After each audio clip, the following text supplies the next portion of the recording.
Senhor esteja conosco. Saudação, amigos e amigas, senhores e senhoras. Domingo. Proclamação da Boa Nova. Caríssimos e caríssimas, domingo, quinto domingo da Páscoa, já encerrando já o período pascal. Eu sou o Daniel Nonato. Estamos assim hoje, ó. Versículos 1 ao 12. Glória a vós, Senhor. Quinto domingo da Páscoa. Caríssimos e caríssimas, obrigado a você pela sua audiência, pela sua paciência, pela sua presença, pela sua penitência em nos ouvir hoje somente no YouTube e também no nosso canal lá no WhatsApp. Se você acha que o tempo pascal é só aquele clima leve de Jesus que ressuscitou, aleluia, e pronto, acabou, talvez seja a hora de rever o roteiro, porque a liturgia deste quinto domingo da Páscoa não vem com um tapinha nas costas, ela vem com uma pergunta direta, quase desconfortável. Você está mesmo vivendo como quem encontrou o ressuscitado ou só está repetindo palavras bonitas? Semana passada nós ouvimos Jesus dizendo que era o bom pastor, dizendo, que eu sou o caminho, a verdade e a vida, e hoje ele vem com outra frase forte para a gente. Ele traz para a gente hoje, dizendo que ele é o caminho, a verdade e a vida. São dois versículos fortes que muitas pessoas citam e gostam de colocar nas fachadas de suas casas e etc e tal. Bem, hoje a igreja coloca diante de nós um conjunto de textos que deixam a fé ficar superficial se você não lê-lo. É preciso ler os textos de hoje para que a sua fé seja mais profunda, mais autêntica. Hoje, a liturgia de hoje, Atos dos Apóstolos, capítulo 6, versículo 1 ao 7.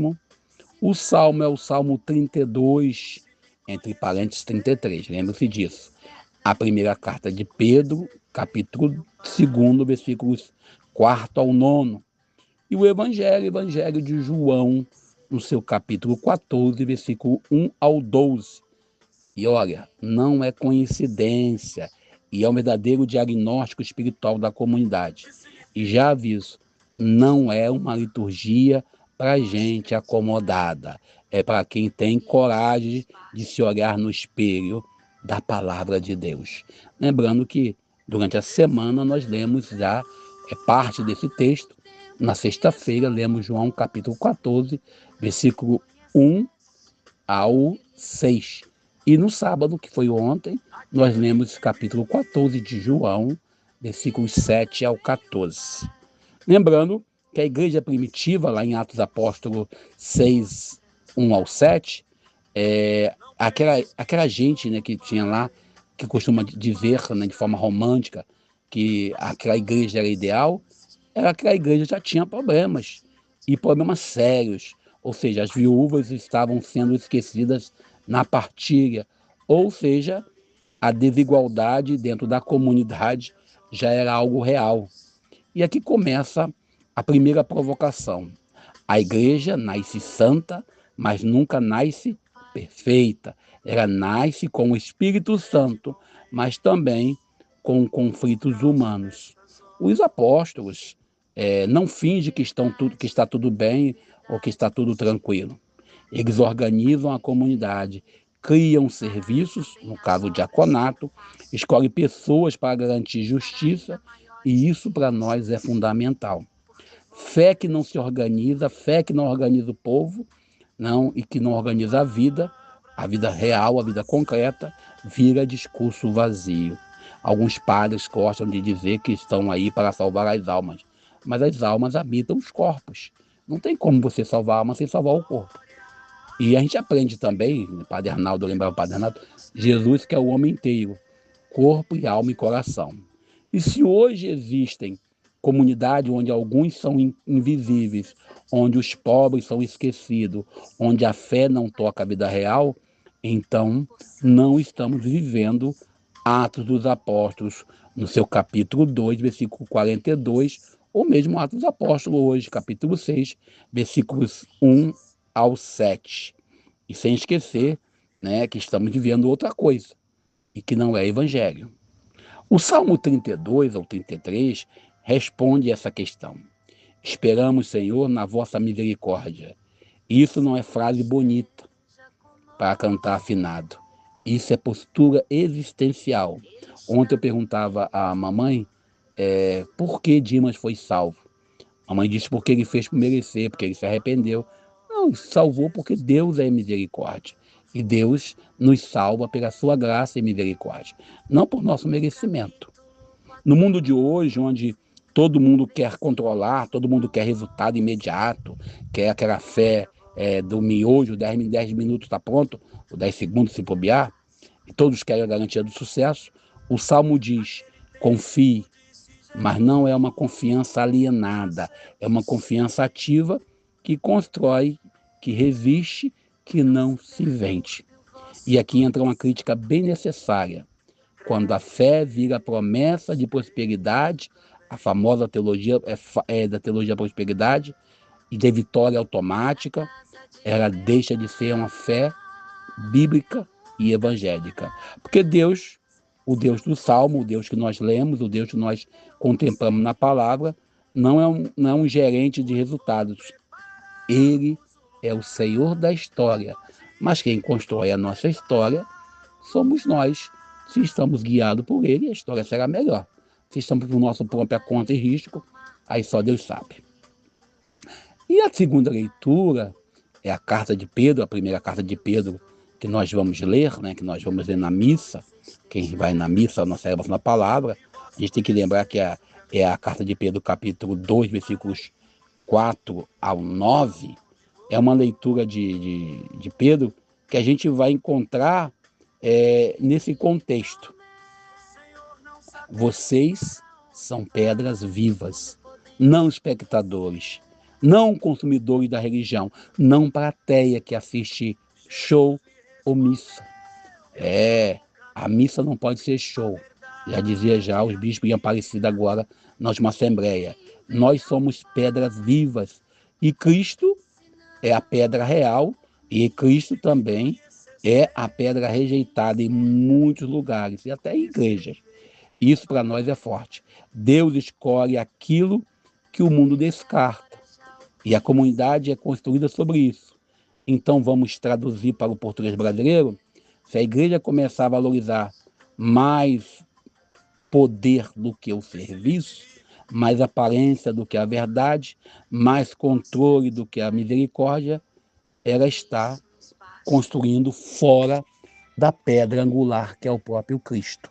Se a igreja prega o sucesso, a vitória como resultado fácil, essa igreja não segue o evangelho de Jesus. Pedro ainda diz para a gente, vocês são raça do sacerdócio santo. Isso desmonta essa ideia de alguns têm, de colocar o ministério presbiteral, diaconal, episcopal acima de todos. Isso desmonta qualquer ideia que a fé pertence a um grupo ou ao outro grupo. Uma fé de privilégios, uma função de privilégios. A vocação do sacerdócio real pertence a todo o povo de Deus. E nós recebemos essa vocação pelo batismo. Quando nós somos batizados, recebemos o tríplice ministério: profeta, rei e sacerdote. Essa é a verdade. E chegamos ao Evangelho. O Evangelho de hoje, João capítulo 14, versículo 1 ao 12. E aqui o clima vai mudar um pouquinho. Jesus está se despedindo. Jesus está falando com os discípulos no momento de medo, de insegurança, de incerteza. E aí ele fala, não se perturbe os vossos corações. Quando ele fala isso, ele está tentando dizer para os apóstolos que é preciso ter confiança, né?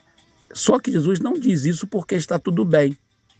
Ele diz isso porque tudo está desmoronando. Judas já saiu para vendê-lo. Então vem a frase que a gente gosta de colocar na porta da geladeira, colocar na porta da comunidade, juntamente com aquele João capítulo 10, versículo 10, Eu vim para que todos tenham vida e vida em abundância, tem essa frase: eu sou o caminho, a verdade e a vida. Inclusive, é tema de canção. Mas vamos aqui ser honesto aqui entre nós, ninguém precisa saber quantas vezes essa frase é usada fora do contexto, como slogan, como bandeira, e às vezes até mesmo para gerar conflito, para gerar algum tipo de constrangimento, ou mesmo é usado como arma. No contexto de Jesus, Jesus não estava excluindo pessoas, ele está consolando os discípulos perdidos. Ele está dizendo que ele não pode se agarrar aos caminhos fáceis, às soluções mágicas. A teologia do se resolve com apenas uma oração. Esse caminho sou eu, o meu jeito de viver, o meu jeito de amar, que é o jeito de Jesus aqui, envolve a passagem pela cruz. E aí Felipe, como sempre, já falei isso durante a semana, Felipe representando todos nós, mostra-nos o Pai. Essa frase é profundamente atual, porque muita gente ainda quer um Deus visível, um Deus fácil de ser controlado, um Deus previsível. E Jesus responde: quem me vê, vê o Pai. Ou seja, quer ver Deus? Olha para Jesus, olha como ele trata os pobres, os doentes, os excluídos, os condenados, olha como ele enfrenta o poder, olha como ele ama até o fim. E se a nossa imagem de Deus não parece com Jesus, então não é o Deus do Evangelho, não é Jesus. É outro ser, é o clone, é o fantasma, é outro bicho que não seja o Cordeiro de Deus. Interessante que, aquela parte que incomoda a gente, Jesus diz claramente: creiam pelas obras. Isso precisa ser dito com clareza. Hoje, muita gente está deixando a fé não por causa do Cristo, mas por causa do antitestemunho da nossa comunidade, da nossa liderança, até o nosso próprio antitestemunho. Quando se fala de amor e se pratica a exclusão. Quando se fala de justiça e se promove a injustiça. Quando se fala da paz e alimenta a guerra, o conflito. Recentemente mesmo, o Papa Leão XIV sofreu aí os ataques, está sofrendo ainda, de um grupo de católicos, se são católicos eu não sei, porque se atacar o Papa, que questiona o Papa por ele falar a favor da paz contra o Trump. E aqui o caminho deixa de ser visível e aqui entra ainda algo mais radical. O Evangelho não é apenas para ser discurso, não basta falar de Jesus, é preciso parecer com ele, é preciso ter a adesão e a unidade que ele tinha com Deus Pai para podermos vivermos plenamente o reino de Deus. Sem esquecer também, a pergunta que nos toma é simples, mas decisiva. Estamos apontando o caminho ou estamos atrapalhando o caminho? Porque Jesus não disse que ele era o caminho entre muitos. Ele disse que ele é o caminho. E esse caminho passa pelo serviço, pela verdade, pela vida. E se for seguir Jesus, não espere estrada asfaltada. É caminho de entrega, de coerência, de conversão, mas também o único caminho que leva à vida da verdade. A vida que nos leva ao compromisso com os pobres, com os lascados. E aí eu lembro, na paróquia de Japeri, onde eu fui batizado, onde eu me crismei, onde eu fiz minha primeira comunhão, eu lembro da frase que tinha lá, escrito bem no alto, lá na fachada interna do altar, dizia o seguinte, na presbitério dizia o seguinte: os caminhos da vida são variados, mas o que leva para o céu passa pelo Calvário. E talvez seja isso que nos falta hoje. Menos discursos religiosos e mais gente vivendo como quem realmente encontrou ressuscitado. Mais gente tendo coragem de passar pelos calvários. Sem esquecer também que a gente, quando fala desse evangelho. Jesus, quando fala que está indo para uma morada, indo ver a morada para a comunidade, nós lembramos que João, quando escreve esse texto, é no contexto do noivado. Eu já falei isso durante a semana, falei sexta-feira para vocês aqui no YouTube também, lá no nosso WhatsApp. Porque o noivo, ele fazia uma promessa à noiva, ia para a casa do pai, construía a sua casa, preparava a sua casa, e depois da casa pronta, ao contrário da sociedade hoje, ele vinha e buscava a noiva para morar com ele. O evangelho de hoje ainda nos traz um detalhe interessante. Demonstra claramente uma comunidade humana. Tivemos o Tomé ontem questionando Jesus no evangelho de João. Hoje nós temos Filipe questionando Jesus. E quantas vezes nós temos medo de questionar Deus? Questionar Deus, eu lembro até hoje do meu irmão já falecido, Edinho, quando ele uma vez, num momento de crise, começou a discutir com Deus, em plena reunião que nós estávamos, uma oração tipo discussão, e alguém querendo que ele parasse de falar, e aí me chamaram, o que faz? Eu falei, deixa ele falar com Deus. Ele está reclamando das dores dele. Deus vai escutá-lo. E nós estamos aqui como testemunha desta oração. O evangelho de hoje também nos questiona. Também nos coloca na parede. Quais são as obras que nós temos feitos em nossas comunidades? Quais são as obras que nós estamos praticando em nosso dia a dia, em nossa família?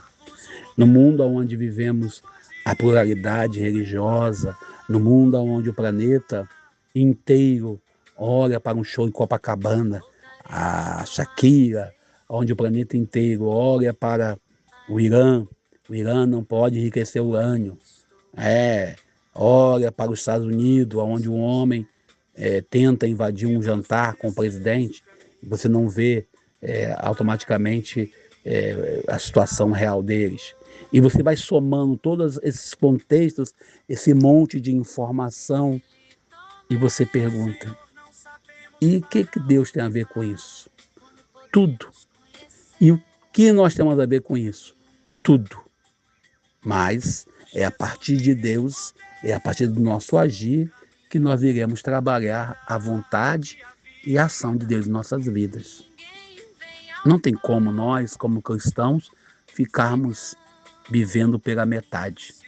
Não tem como nós dizermos para todo mundo, sou pela vida, mas defender a pena de morte.